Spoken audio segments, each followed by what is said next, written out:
Bonjour à tous, je suis Aurore, professeure de yoga. Aujourd'hui, je vous propose de revoir deux postures de base, la posture du chat et la posture du chien. Car trop souvent, je vois des erreurs, je vois que les élèves ne font pas ces postures convenablement, alors que pour que l'énergie circule, il faut un parfait équilibre dans la posture, il faut que la posture soit réalisée de façon pure. Parce que s'il y a un déséquilibre dans la réalisation de la posture, l'énergie circule de façon déséquilibrée. Alors nous allons les revoir ensemble, une par une, et ensuite nous pratiquerons l'éléphant qui s'assoit, qui permet de combiner ces deux postures ensemble. Je vous propose déjà de venir à quatre pattes. Un beau quatre pattes doit avoir déjà les genoux de la largeur des hanches. Donc vous regardez les genoux, ils doivent être écartés de la largeur de vos hanches. Vous avez les pieds pointés, les tibias alignés avec les genoux. Donc les tibias posés sur le sol. Plus ou moins avec les coups de pied notamment posés sur le sol. Il y a du poids sur les coups de pied. Vous avez les cuisses perpendiculaires au sol.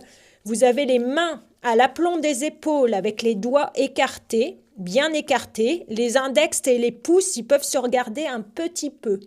Et vous mettez du poids sur la pulpe des doigts. Autant de poids sur la pulpe des doigts, les bords externes des paumes de main, les genoux et les coups de pied. Vous visualisez une énorme valise très large sur vos omoplates qui doit tenir en équilibre. Ça vous permet de ne pas avoir le haut du dos arrondi. Le dernier point, là vous avez peut-être un petit peu de dos creux, donc légèrement pubis vers le nombril de quelques millimètres. Ça permet d'avoir un beau dos plat. Ensuite, vous regardez un peu à l'avant des mains. Le sommet de la tête doit avoir la possibilité d'enfoncer une porte comme un bélier pour avoir un bon alignement de la nuque. Ça, c'est la posture du quatre pattes. Alors, la posture du chat, c'est un dos rond, une ouverture de la face arrière, du corps vers le ciel. Sur une expire, on enroule le bassin, le milieu du dos, le haut du dos, et le menton dans le creux de la gorge. Et on met un peu plus de poids sur les genoux que sur les mains pour équilibrer la posture. Ça, c'est l'expire. L'inspire, on déroule le bassin en premier. On repousse les os sous les fesses vers le ciel et vers l'arrière. Pour étirer l'axe vertébral, on tire le tapis vers les genoux et on éloigne les épaules des oreilles sans lever trop le menton. Ça, c'est le chien. Expire, ça part du bas. On s'enroule. Le poids plutôt à l'arrière. Inspire, ça part du bas. On déroule, dos légèrement creusé, mais ça se fait parce qu'on lève les ischions plutôt vers le ciel. On traque le tapis vers soi pour sortir la tête des épaules et on met un peu plus de poids sur les mains. On se repousse du sol avec la pulpe des doigts. Expire, ça s'enroule. Sentez rentrer bien le ventre à l'expire, poids à l'arrière. Inspire, on déroule le bassin en premier. Poids légèrement à l'avant. Mettez quand même du poids sur les coups de pied, pensez-y. Expire, on enroule depuis le bas vers le haut. Inspire, on déroule depuis le bas vers le haut. On passe à notre éléphant qui s'assoit et qui ne s'écroule pas, l'éléphant. Donc, prochaine expire, on enroule le bassin et on commence à amener les fessiers vers les talons. Donc, au point, à un moment donné, que les paumes de main se soulèvent, mais pas les doigts. Et on pousse les doigts vers l'avant ensuite, dans l'alignement des bras, en les décollant de quelques centimètres. Poumon vide, on repose, quatre pattes. Inspire, le chien. Expire, on enroule le bas et on commence à amener les fessiers vers les talons. Donc ça étire les omoplates, on le sent, le bas du dos, le milieu du dos, le haut du dos. On décolle les paumes de main, pas les doigts, et on étire. On repose, un poumon vide, quatre pattes, et inspire, le chien. Donc expire, on s'enroule. Il faut décortiquer là pour le moment. L'éléphant qui va s'asseoir, les paumes de main décollent, tout à la fin les doigts en les éloignant le plus possible des omoplates. Poumon vide, on repose. 4 pattes, inspire. Sentez qu'à l'inspire, le ventre se relâche. À l'expire, le ventre il se rentre et on fait ce mouvement d'enroulement en direction des fessiers avec ce petit truc en plus d'étirer les doigts vers l'avant, c'est la trompe de l'éléphant. On repose. On se remet à 4 pattes, inspire. Une toute dernière fois, expire.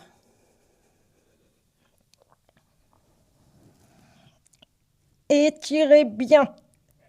Posez 4 pattes, inspire. Éloignez bien les épaules des oreilles, ne levez pas trop le menton. Vous resserrez sur une prochaine expire les genoux et vous venez déposer les fessiers vers les talons tout en amenant les coudes contre les genoux, avant-bras serrés. Vous poussez sur vos coudes qui sont contre le sol et contre les genoux, vous vous repoussez du sol et vous lâchez votre tête vers l'avant. Posture de la prière. Poussez sur vos coudes, lâchez bien la tête. Inspire, expire là. Alors, ce travail de l'éléphant qui s'assoit, il a placé l'énergie dans une zone. Essayez de sentir laquelle. Dans le buste. Peut-être que vous sentirez qu'à l'inspire, les omoplates se dilatent dans le dos. Et à l'expire, ils se rétractent. On a travaillé cette zone, on a placé le souffle énergie sous les omoplates.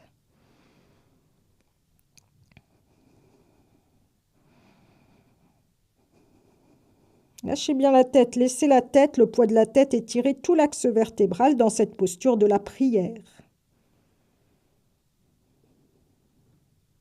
Connectez-vous à votre respiration, dilatation de la face arrière du corps à l'inspire, posture d'intériorité, et à l'expire, ça se rétracte.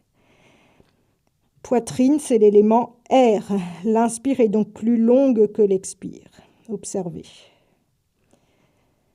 Alors, on va passer vers un autre élément qui est l'élément éther.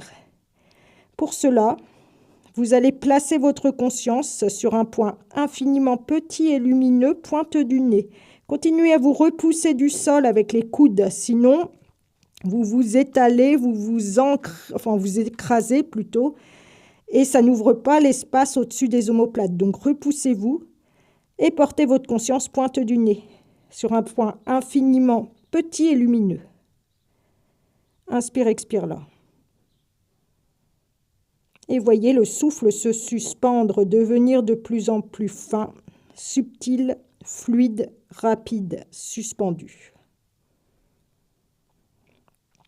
Il passe à l'avant du corps au niveau des espaces sous-claviculaires. Élément éther. Ça augmente notre taux vibratoire, ce pranayama, cette respiration, cette concentration, cette focalisation de la conscience dans le corps. Vous y restez le temps qui est juste pour vous, le temps de changer votre ambiance intérieure, votre état d'être.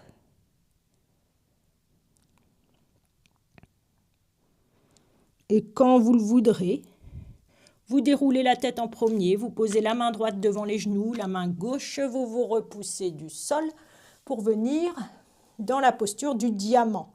Ouvrez les épaules, portez les paumes de main vers le ciel, dos des mains sur les genoux. Et vous avez cette ouverture, cette volonté d'ouverture des épaules. Repoussez le ciel avec le sommet de la tête, grandissez. Et pour ne pas tasser les lombaires, venez légèrement porter le coccyx vers le bas. Sentez-vous suspendu par un fil depuis le ciel. Vous êtes suspendu au niveau du sommet de la tête. Et le coccyx plutôt vers le bas. Vous inspirez, vous expirez là. Étirez l'axe vertébral, accueillez votre ambiance intérieure, votre état d'être. Comme toujours, avec cette légère rétroversion du bassin, le périnée est tonique. Laissez les épaules basses et un petit peu reculées. légèreté, fluidité du souffle. Ce petit enchaînement, air, éléments air et éther, a apporté de la légèreté. Essayez de ressentir de la sérénité, du bien-être, de la légèreté. Physique, mais également mentale, il y a moins de pensées qui viennent. Puis le souffle, il est très léger, très fluide.